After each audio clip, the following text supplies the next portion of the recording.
Mit navn er Frederik Madsen. Da jeg var til årsfest i 1. G, var der ikke rigtig nogen af årsfesterne, der faldt inden for min smag, hvilket virkelig pissede mig af, så jeg fik en klasse til at tage sagen i egen hånd.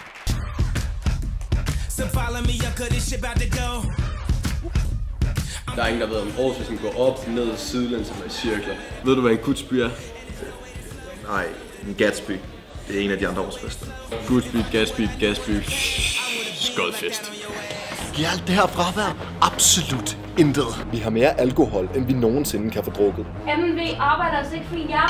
Du har vores alkohol til sine bryster. Teknisk set arbejder I for anden uge. And I'm zoning, they say I'm possessed. It's an omen, I keep it 300. Like the Romans, 300 bitches. Where the Trojans. Oh my god. Hvordan kommer det her helt præcis til at fungere?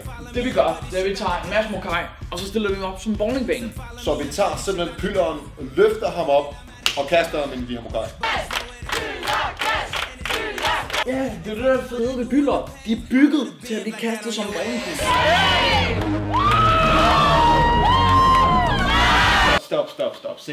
Sikkerheden er klart først. Jeg vil helst ikke have et dårligt omdømme, ligesom de andre årsfester. Men hvordan får vi i princippet skaffet de her iskolde mokai? Jamen, den køber vi jo selvfølgelig til 25 kroner stykket i B11.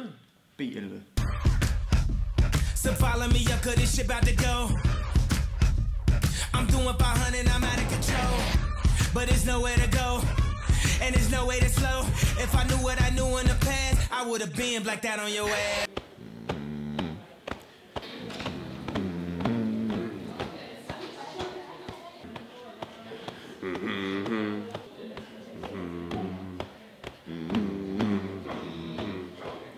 B11!